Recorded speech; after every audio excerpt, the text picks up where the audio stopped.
En el nombre del Padre, del Hijo y del Espíritu Santo, nos acercamos en estos 3 días a la figura de San José, el que aprendió a ser padre siendo hijo y el que recibió esa vocación especial de ser esposo de la Madre de Dios. Pues a él acudimos en la medida en que él ha hecho las veces de padre y que ha sido padre de Jesús, pues le rezamos la oración de los hijos juntos. Padre nuestro, que estás en el cielo, santificado sea tu nombre, venga a nosotros tu reino. Hágase tu voluntad en la tierra como en el cielo. Danos hoy nuestro pan de cada día. Perdona nuestras ofensas, como también nosotros perdonamos a los que nos ofenden. No nos dejes caer en la tentación y líbranos del mal. Amén. San José, ruega por nosotros. Bueno, pues comenzamos la primera de las aproximaciones a la figura de San José. Un poco esta triple perspectiva nos ayudará a conocer mejor el conjunto. Y el primer atributo que vamos a contemplar en San José es su condición de hijo, porque no podemos entender mañana su vocación de padre, sino que uno aprende a ser padre en la condición filial, que es como la mejor escuela para luego poder vivir y ser padre. Y por último, esposo. Por lo tanto, va a ser como un tríptico. Si recordáis, los trípticos medievales son 3 tablas que normalmente representan un mismo misterio en 3 aspectos. Lo más importante del tríptico son las bisagras, es decir, que los mantengamos unidos, porque si coges las tablas aisladas te dan una perspectiva, pero no el conjunto. Entonces, este será un poco el íter de estos 3 días. Pero antes de adentrarnos hoy en la condición de San José como hijo, me van a permitir pues que haga una pequeña introducción que me parece necesaria. Estamos en una época maravillosa para la figura de San José. Verán, han sido los últimos papas los que han ofrecido una reflexión acerca de la figura de San José. Y miren, desde Pío IX, la encíclica la carta apostólica, mejor dicho, que abrió el año de San José, Patris Corde, que se clausuró el Día de la Inmaculada del 2021, conmemoraba el 150 aniversario de la declaración de San José como patrono. Por lo tanto, ese es el título que ha tenido a lo largo de muchos años en la historia de la Iglesia. Patrono es aquel que protege, aquel que cuida. Luego sucede que los papas de finales del XIX y principios del XX, pues desde León XIII, que escribe la primera encíclica de San José, no se había hecho una encíclica en toda la historia de la Iglesia sobre San José. Segundo, Pío X, que se llamaba por nombre de pila Giuseppe, es decir, José, publica las letanías de San José, que este año el Papa Francisco ha ampliado en algunas advocaciones. Pío XII, ya nos va sonando, está muy cerquita de nosotros, instituye una nueva fiesta, la fiesta de San José Artesano, San José Obrero, el 1 de mayo. Y Juan XXIII, un enamorado de San José, quiere convocar el Concilio Vaticano II el día 19 de marzo. San José pone bajo su cuidado y protección la celebración del concilio, lo introduce en el canon de la misa, la plegaria eucarística primera. Él es el que la determina que se introduzca la mención de San José. Bueno, como ven, tenemos un largo periodo de tiempo donde San José es el patrono patrono de la iglesia, patrono de la buena muerte, patrono de los seminarios, patrono.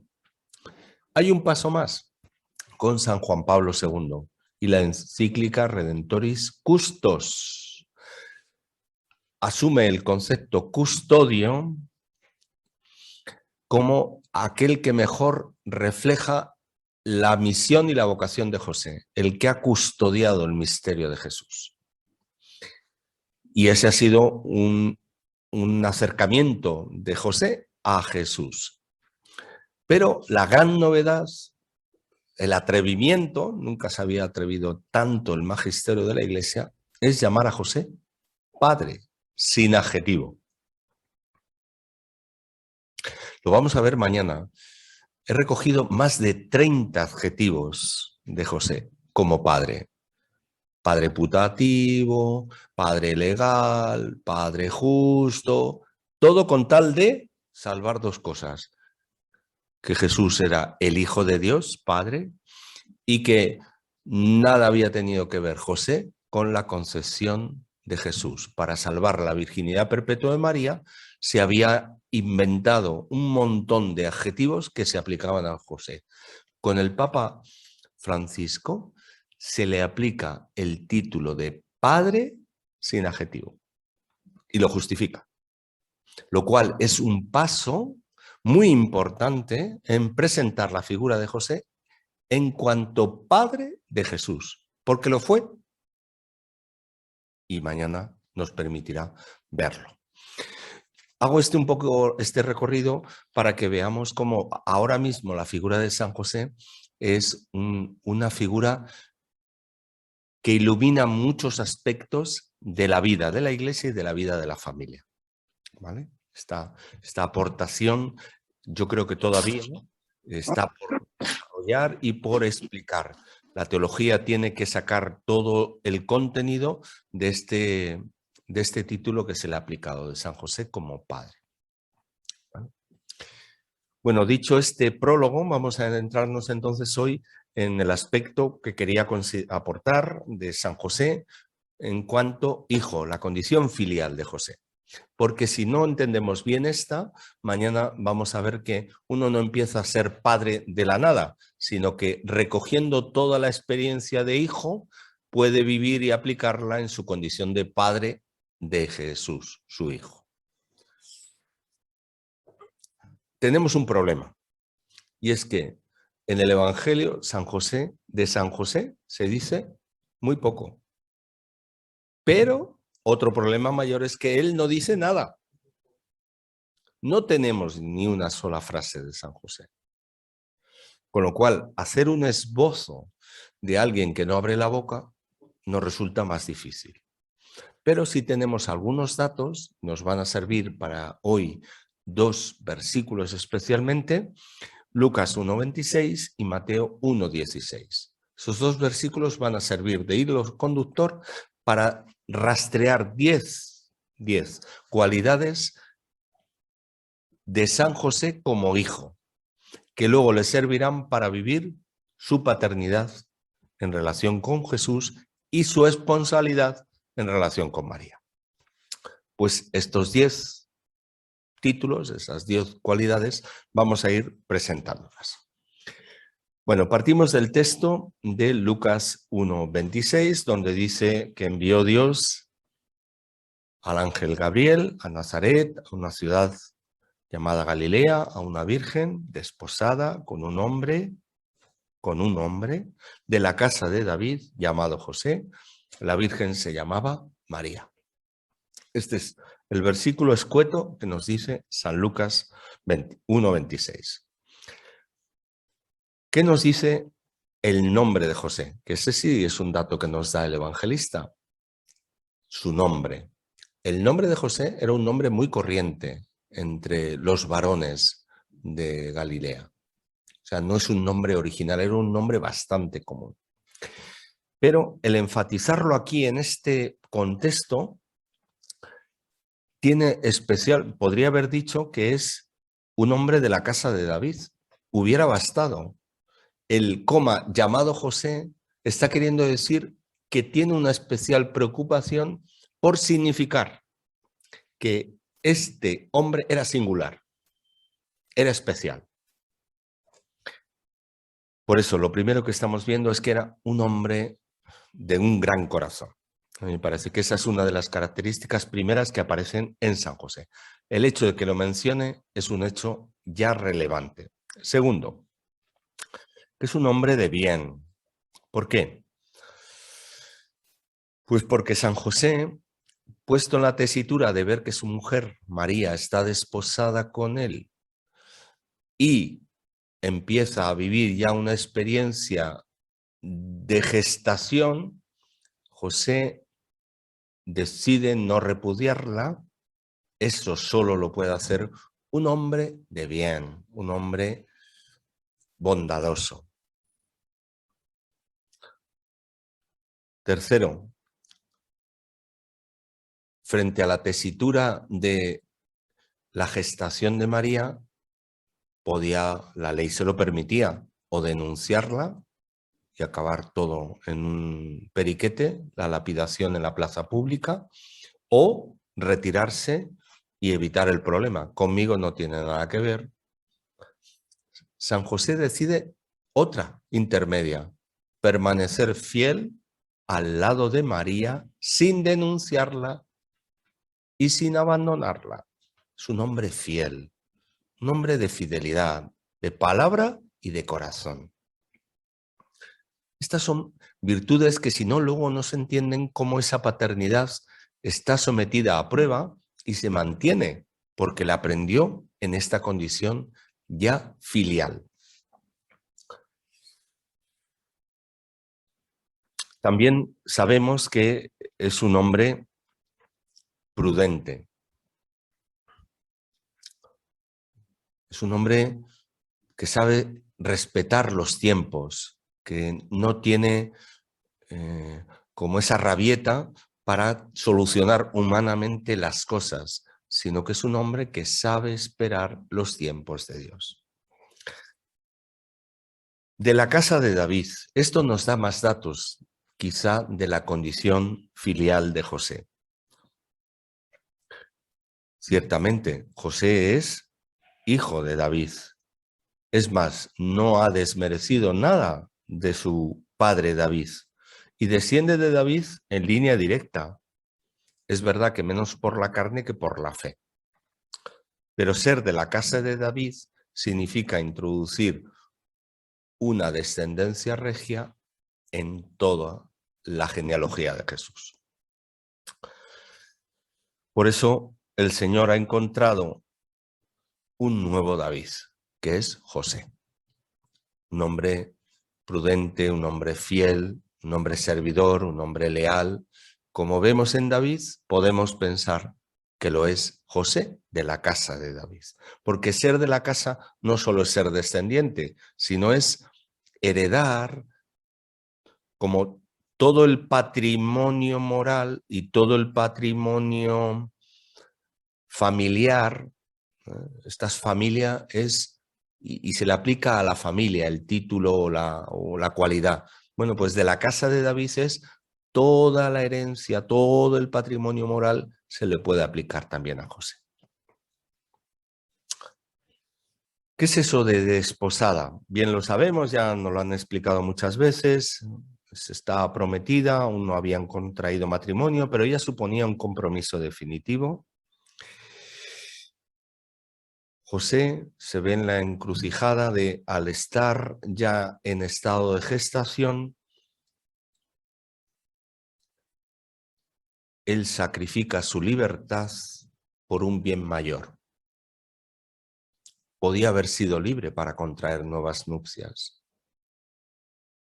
Como dicen ahora, podría haber rehecho su vida. Y sin embargo, José no. José espera, no se impacienta. Tiene la prudencia del hombre sabio.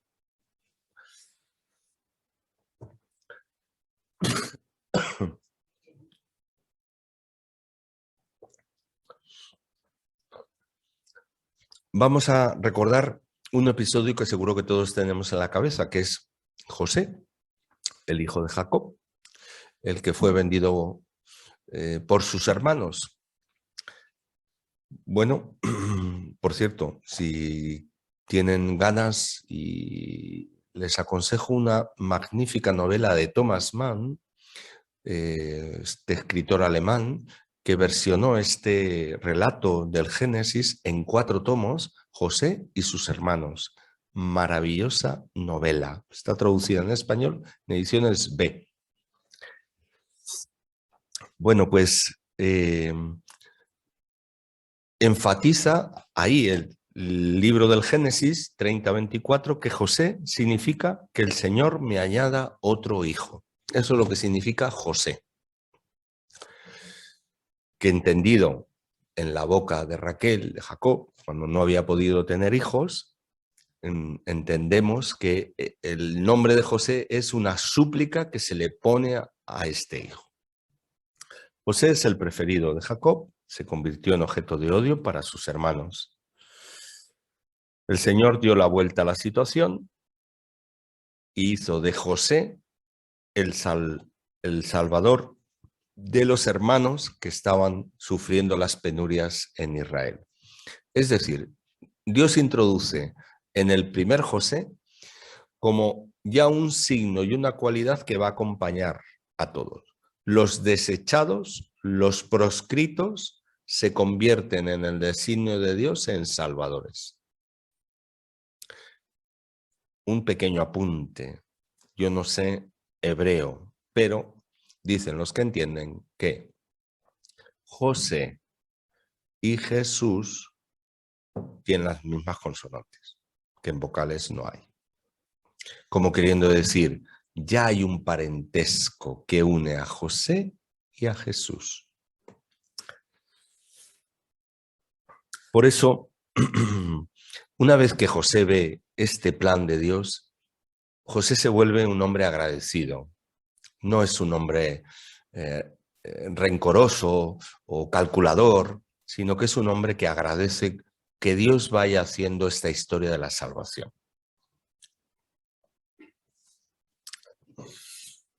Vale. Vamos a repasar un poquito la historia. Fijaos, ahí en estos capítulos primeros de Lucas hay como 3 momentos y 3 lugares. Está la anunciación en Nazaret, está la visitación en Judea y está el nacimiento en Belén. Hay 3 misterios, 3 lugares y un tiempo donde José acompaña a María y guarda silencio frente al misterio que no entiende.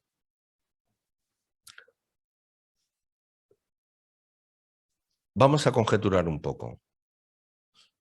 Entiendo que María y José hablarían. Entiendo que María le contaría a José lo que sentía y no sabía. José le contaría a María las dudas que albergaba en su corazón si ella se las podía explicar. Es decir, os imagináis, ¿no? Hay una situación tensa, difícil. José es un hombre de silencio, pero no un silencio que se aguanta, sino un silencio que acoge, un silencio reverente de los planes de Dios.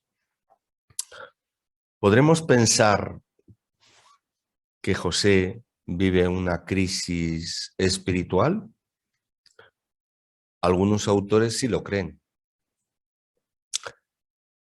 A ver, varios santos padres de la categoría de San Justino, de San Ambrosio, de San Agustín, afirman que José dudó.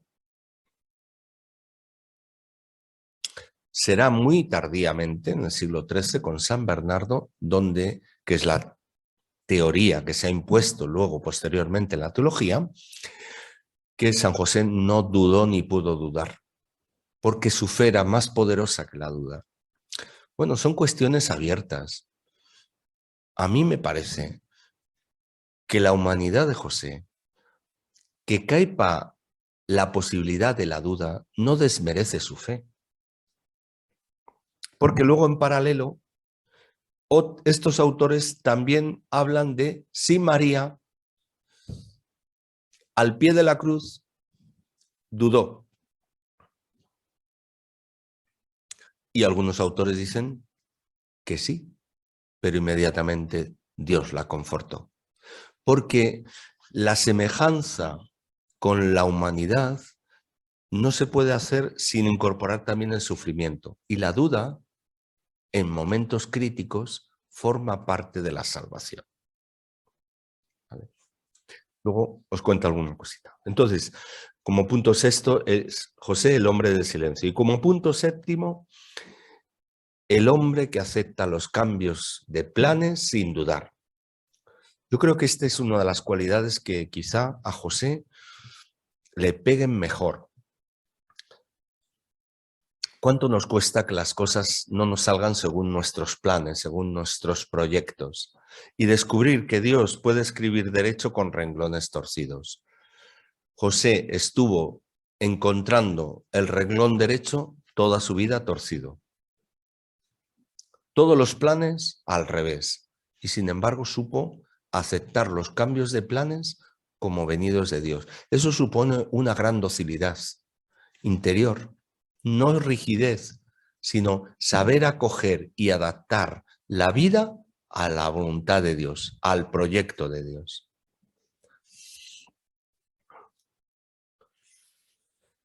Porque no olvidemos, José no tiene otra señal de lo que está pasando que el testimonio de María. Nadie le ha explicado nada. O se fía o no se fía. Pensad vosotros qué momentos tan duros, ¿no? Yo creo que entre todas estas idas y venidas, desde la anunciación hasta el nacimiento, claro, 9 meses son muchos meses y muchos acontecimientos y muchas preguntas en el corazón, donde la única interlocutora a la que le podía preguntar era María, que estaba igual de asombrada de lo que estaba gestándose en su corazón. Y no podía nada más que decir lo que el ángel le había dicho. No te preocupes, María, el Espíritu Santo vendrá sobre ti, te cubrirá con su sombra, lo que nazca de ti se llamará Hijo de Dios. Es lo único que podía decir, que fácilmente podía ser rebatido por nosotros diciendo, eso es un sueño, eso es un cuento.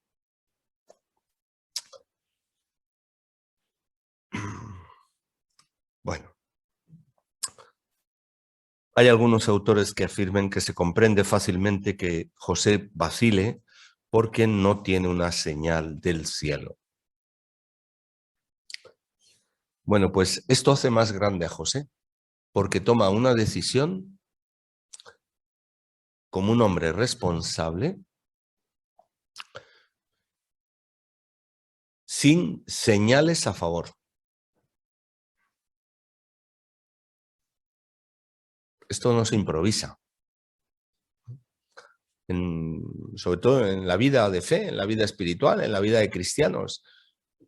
Tomar decisiones fiados de Dios y solo de Dios nos cuesta a todos. Hombre, cuando lo tienes claro, cuando lo tienes cierto, cuando está discernido, bien. Pero a veces las cosas no están tan claras y José no las tenía nada claras. Y sin embargo se fía de Dios. A mí me parece, octavo, que José es un hombre de responsabilidad que toma decisiones responsables. El versículo de Mateo 1:16 nos dice que, estando la madre de Jesús, María, desposada con José, se halló que había concebido en su seno por obra del Espíritu Santo. Esto es lo que escuetamente nos dice el evangelista San Mateo. Aquí hay un añadido más. Dice que el ángel se presenta durante el sueño a José y le dice: José, hijo de David, no tengas reparo en recibir a María tu esposa, porque lo que ha engendrado en su vientre es obra del Espíritu Santo. Así que parirá un hijo a quien pondrás por nombre Jesús, pues él es el que ha de salvar a su pueblo de los pecados. Mateo 1:20. Es decir, hay una intervención divina, como lo hace Dios siempre, en sueños, para que se vea que no hay cooperación de los hombres. Todo el sueño, todos los que son sueños en la Biblia, es Dios interviene, Dios actúa. Si recordáis, primera lectura de ayer, exacto, y le introduce en un profundo sopor y hace la primera alianza. Coge el animal, lo parte por la mitad y la antorcha llameante, señal de fuego de la presencia divina, pasa por el medio del animal descuartizado, del animal dividido. Es una alianza muy incipiente, pero en la cual ya hay un compromiso de Dios con su pueblo. Y el hombre es testigo de que Dios ha hecho un pacto, una alianza. ¿Y cómo lo hace? Introduciendo a Abraham en un profundo sopor, en un profundo sueño. Los sueños no significan una aparición, sino significan una intervención solo de Dios sin que el hombre ponga obstáculos. ¿Vale? Eso es muy importante que lo tengamos en cuenta para asomarnos a la palabra de Dios, a la Biblia. Y fijaos que el ángel, que es el emisario de Dios, el enviado de Dios, se aparece a Zacarías, se aparece a María, se aparece a José, y a todos le dice lo mismo: no temas. Esa expresión es común, que además es típica de la historia de la salvación. Cuando Dios pone un proyecto, una vocación, el hombre se ve desbordado, es incapaz de poder asumir un proyecto que viene de Dios para el cual no sabe ni el camino a seguir ni las fuerzas las tiene. Dios interviene y siempre dice lo mismo: Mefobú, no temas. ¿Vale? Es una expresión común, que en este caso la tenemos fácil porque se la dice a Zacarías, se la dice a María y se la dice a José. ¿Vale? Para los dos nacimientos ciertamente inexplicables en el orden humano. Una estéril y una anciana conciben Juan Bautista y a Jesús. Vale. Bueno, pues este sueño, esta intervención de Dios en el sueño, lo que hace es justamente reforzar la confianza de José. Y José, a partir de este momento, se convierte como un hombre que confía siempre en Dios. Y todo lo que haga a partir de ahora siempre lo hará con responsabilidad y respecto a este sueño, a esta intervención de Dios. No temas, lo que de María van a hacer viene del Espíritu Santo. No tengas reparo en acogerla, en recibirla en tu casa. Y a partir de ahí, José entiende que él tiene que ser padre en la sombra del Padre. Ese es el precioso título que ha dado Dobrazinski a esa novela sobre San José, La sombra del Padre. San José entiende que ya empieza a ser padre aquí. Ya Jesús está de camino. Ya él ha recibido esta misión: custodiar a María para poder custodiar a Jesús. Y eso solo se hace siendo esposo de y padre de. Pero todo este camino de condiciones filial es necesario para poder hacerlo.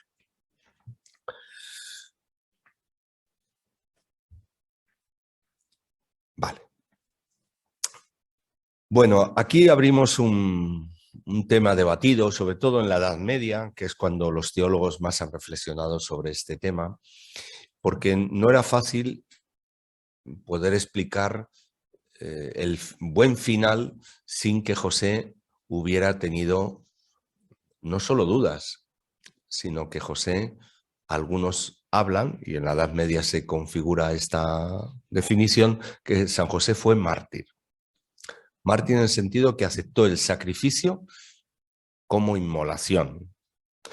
¿Qué es la inmolación? Ofrecer mi voluntad en favor de la voluntad de Dios. Bueno, pues San José admitió este sacrificio como una inmolación. Y así le hablan del martirio de San José.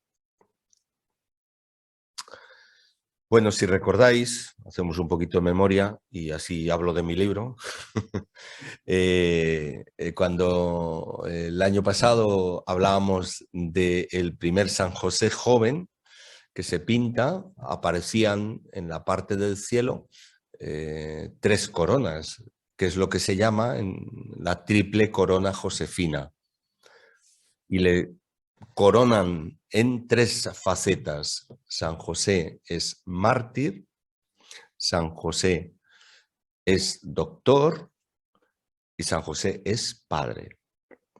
¿Vale? Y para eso le acompañan de lirios, rosa y laurel. Y lo recordáis, lo veis, pero si San José no murió desangrado ya, pero se empieza a acuñar, sobre todo después una vez que cesan las persecuciones contra los cristianos, se empieza a hablar de un martirio blanco. Es decir, un martirio que la persona sufre y se inmola, pero no derrama la sangre. Y San José es uno de los primeros que le sirve a los teólogos para afirmar que la vocación bautismal tiene esta nota martirial. San José vivió un martirio incruento. ¿Cuál? El del sacrificio de no saber y aceptar la voluntad de Dios.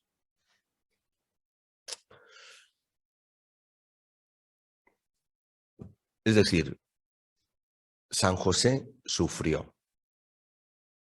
Esto que nos parece que a los santos no les pega, pero es que es lo propio. O sea, no les hagamos como tan angelicales, tan espirituales, que les despojemos de lo propio del hombre, que es acompañar el crecimiento con el sufrimiento.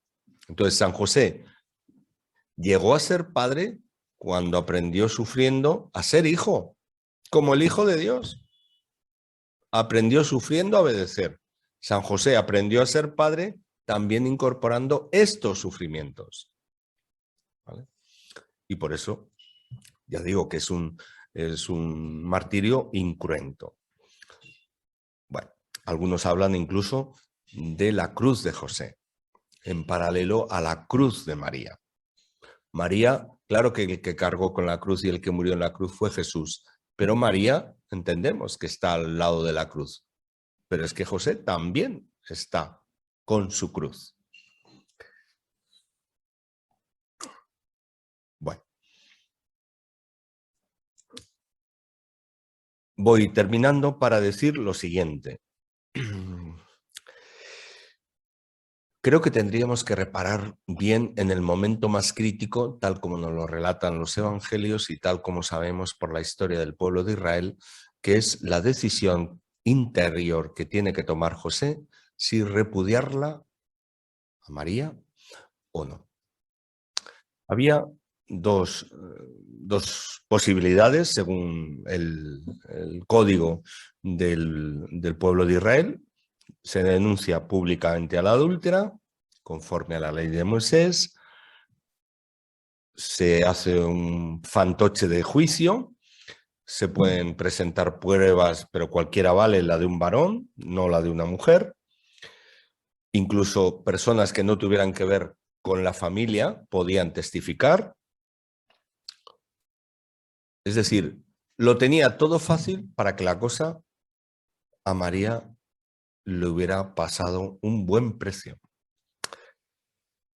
O otra es que San José decidiera alejarse en secreto, la abandona y el tema que lo ventilen la familia de ella, los parientes, pero él desaparecer. Y sin embargo, cuando el ángel se aparece, habla de, que me parece muy interesante, dice que habla a María, dice que concebirá en su seno y dará a luz un hijo. Y emplea estos dos verbos, concebir y dar a luz. Uno es recibir, otro es dar. A mí me parece muy bonito, de cara a vosotros y a los que nos puedan estar viendo, mira, toda paternidad y toda maternidad tiene algo de recibir y algo de dar. Y se necesitan las dos cosas para que la maternidad y la paternidad sean completas. O sea, nadie es padre o madre per se, por sí solo. sino que se necesita la comunión padre-madre, padre-esposa, marido-mujer, para que pueda darse una vida. Y hace falta dos cosas, recibir y engendrar. Bueno, hoy en nuestro mundo esto se ha roto. Por eso los modos de paternidad o de maternidad son un poco aberrantes. ¿En qué sentido? Que es concebir y no dar a luz. Pues lo estamos tristemente sufriendo. El aborto es una maternidad incompleta, una maternidad interrumpida. ¿Qué es dar a luz sin concebir? Pues todo lo que es el campo de la experimentación en el mundo científico con embriones, probetas, etc. Es decir, las dos realidades que pueden dar vida, sin embargo, ya de suyo nos dicen que no hay un acto humano en ellas. Concebir y dar a luz. Hay una traslación fácil a nuestra vida espiritual. A veces concebir es recibir. Yo las cosas de Dios en mi corazón y en mi vida, y la oración y los sacramentos y, perdona, y la regula vitae. Muy bien. Y lo de dar a luz, eso es apostolado, eso es compromiso, eso es trabajo, eso es estar en la frontera del mundo y que te den tortas, claro. Pues fijaos que también en nuestra espiritualidad podemos tener una espiritualidad incompleta. Unos apuntan a concebir, otros apuntan a dar a luz, pero lo propio es concebir y dar a luz, como una maternidad completa o una paternidad completa. ¿Vale?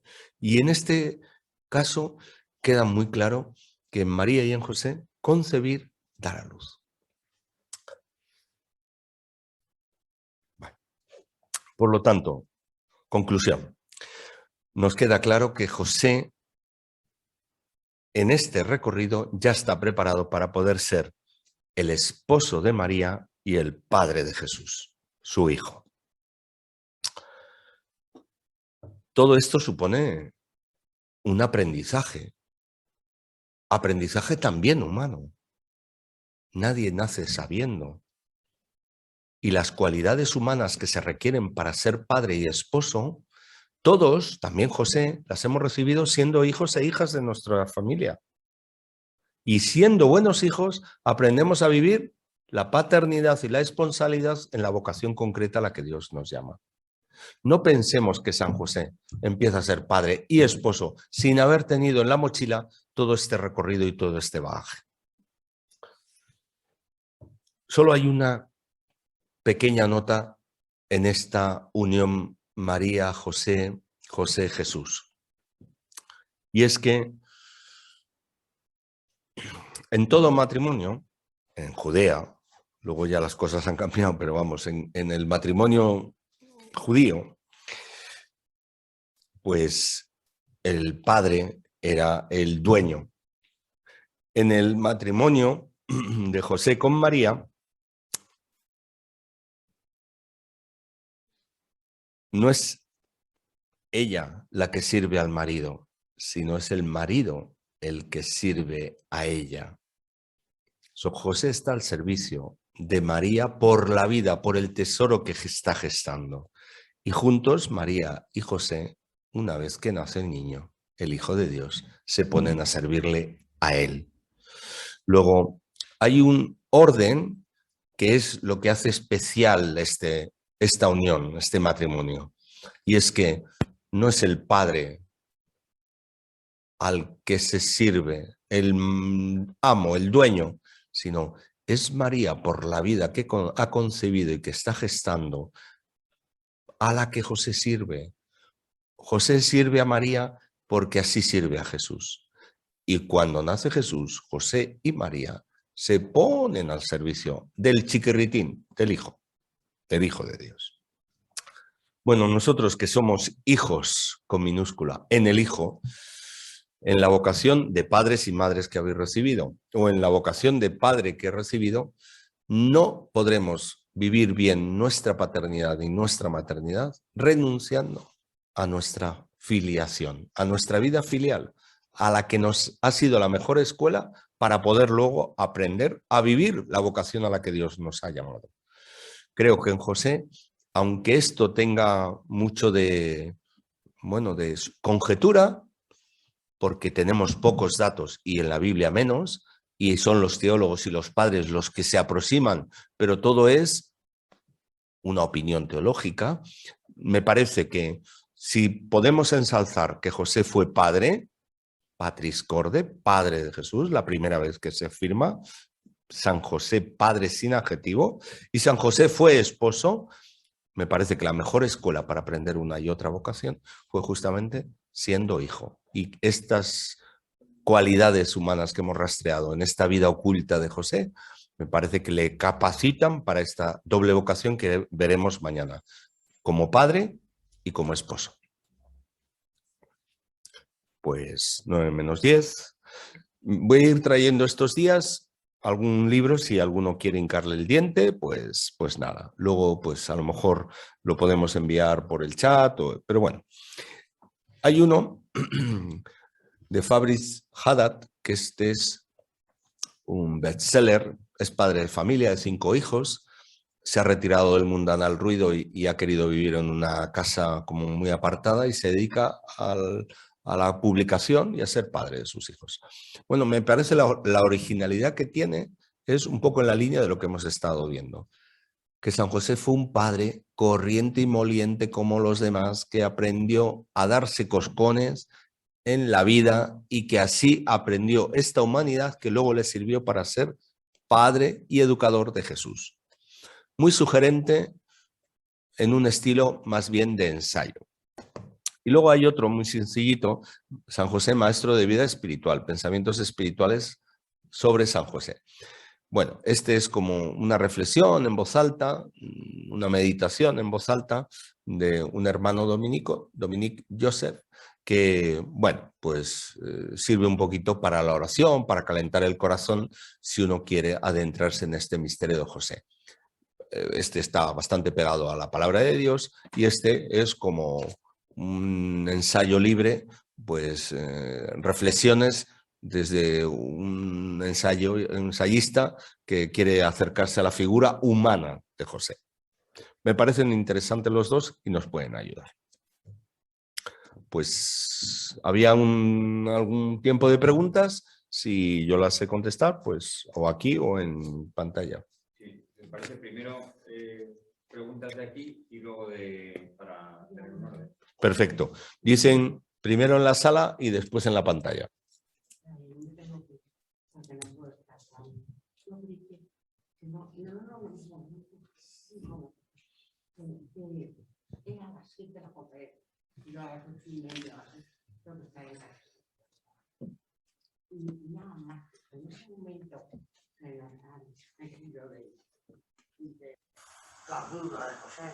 No se oyen las preguntas. En ese momento que se nos han metido la duda de San José, la duda de la Virgen. Yo pienso, Está pegado. Siempre, porque yo.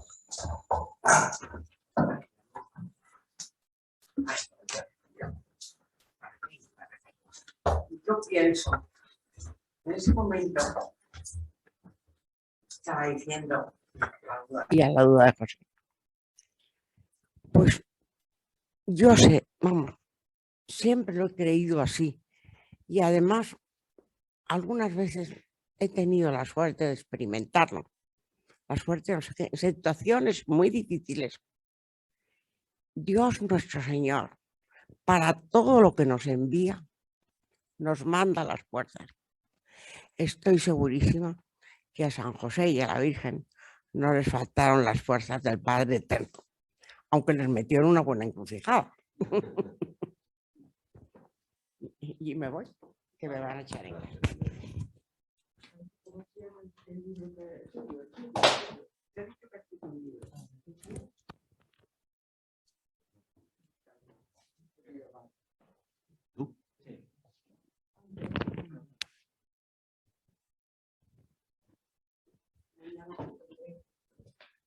enseñar hacia la fe. Oigo misa por la mañana, porque si no oigo misa por la mañana, soy muy calmado. Bueno, yo era más que una pregunta, es un apunte, pero por saberlo también, ¿no? Y es, has hablado del momento de la decisión, cuando San José conoce que María pues va a concebir, ¿no? Y entonces él tenía como dos opciones, ¿no? Una era repudiarla con las consecuencias que tenía y otra era simplemente apartarse. Y en ese caso, como claro, todavía, o sea, es decir, las bodas en la religión judía era como en dos fases, ¿no? Era primero el desposorio, ¿no? Y después la boda, ¿no? Primero, en ese caso, ¿qué es lo que le hubiera ocurrido a la Virgen en ese caso? Sin repudiarla, pero haberse apartado, ¿no? Y luego, en el caso de lo que hizo realmente, que fue repudiarla en secreto, es decir, aparentemente delante de todo el mundo, seguir aparentando ser marido y mujer, etcétera, pero luego interiormente no vivir su relación como si fuese su esposa, ¿no? A los efectos del mundo, pues les hubiera dado lo mismo, ¿no? Y sin embargo, pues el Señor quiere, y esto es un poco el apunte, ¿no? El Señor quiere, por así decirlo, darle la tranquilidad a San José, porque aparentemente, ya digo, hubiera sido exactamente lo mismo de cara al mundo, pero para que también su corazón pues no se vea en ese sufrimiento, ¿no? Pues darle la tranquilidad de lo que realmente está ocurriendo, ¿no? O sea, cómo Dios tiene en cuenta pues nuestros sentimientos y nuestros sufrimientos, aunque aparentemente a los ojos de los hombres el resultado pueda ser el mismo.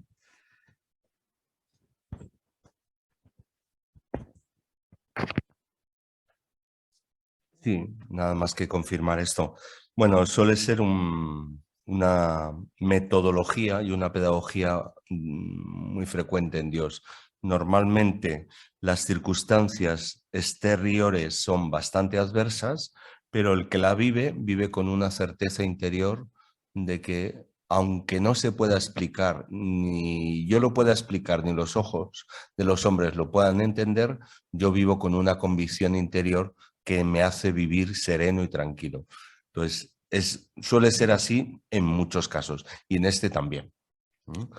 La segunda fórmula que cabía, José recupera la libertad, por lo tanto puede entrar otra vez y contraer con nuevos esponsales, y María quedaría ya para siempre marcada como una mujer y ya no podría contraer nuevas nupcias, solamente quedaría bajo la tutela de sus parientes. Pero sería considerado hijo legítimo. Ah, claro. Sí, claro. Legalmente estaría fuera de la sociedad judía.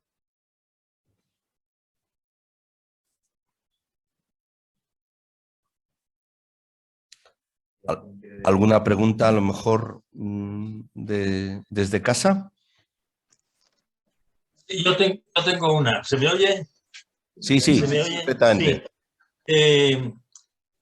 En la genealogía de Jesús se habla de José, creo que es la 14 generaciones, ¿no? Desde David o algo así, ¿no? Sí. Y se nombra a su padre, ¿no? Y no se conoce nada de la familia de José directamente, porque claro, desde David a José, la familia, la casa seguía expandiendo y aumentando. Y no tenemos ningún estudio arqueológico ni nada. Así como los padres de la Virgen, que no recuerdo dónde se dice que sea San Joaquín y Santa Ana, pues no hay nada que nos dé una relación más detallada de la genealogía de José con la casa de David.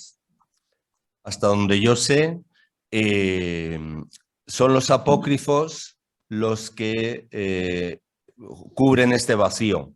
De hecho, este apunte que hacías ahora de Simeón de Joaquín y de Ana, son los apócrifos los que lo cuentan. Y hay un apócrifo de José que viene a contar toda, digamos, más que su genealogía, digamos, toda esta vida que no tenemos datos en el previo al nacimiento de Jesús y en el posterior nacimiento de Jesús. Hay un apócrifo de José del siglo III, creo recordar, y está situado en Egipto. Sí. Mm.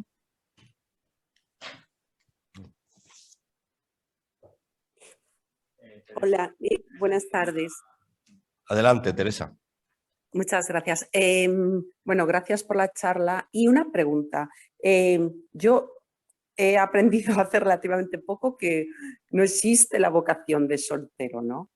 Pues uno tiene vocación de entregarse a Dios o vocación de entregarse como esposo para crear una familia. San José ha sido esposo y padre y ha sido célibe a la vez. Él creía tener la vocación de esposo.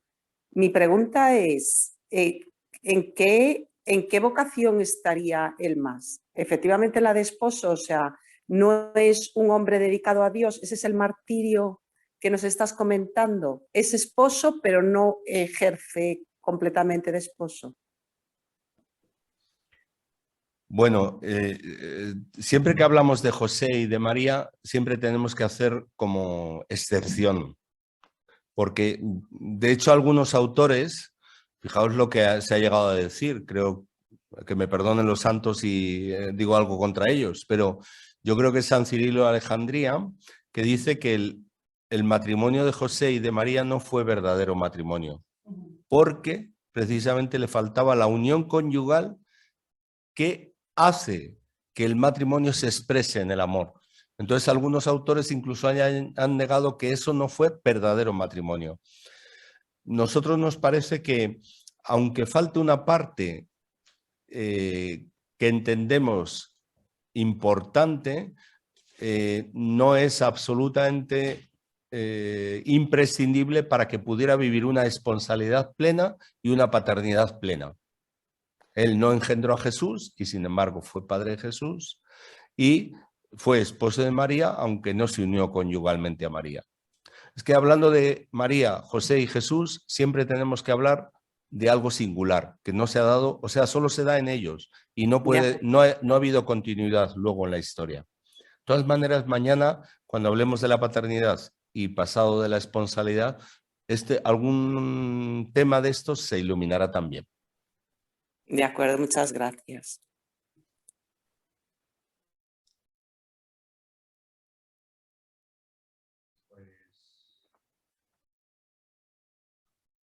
Si alguien más tiene... ¿A la una? Bueno, pues terminamos. Gloria al Padre, al Hijo y al Espíritu Santo.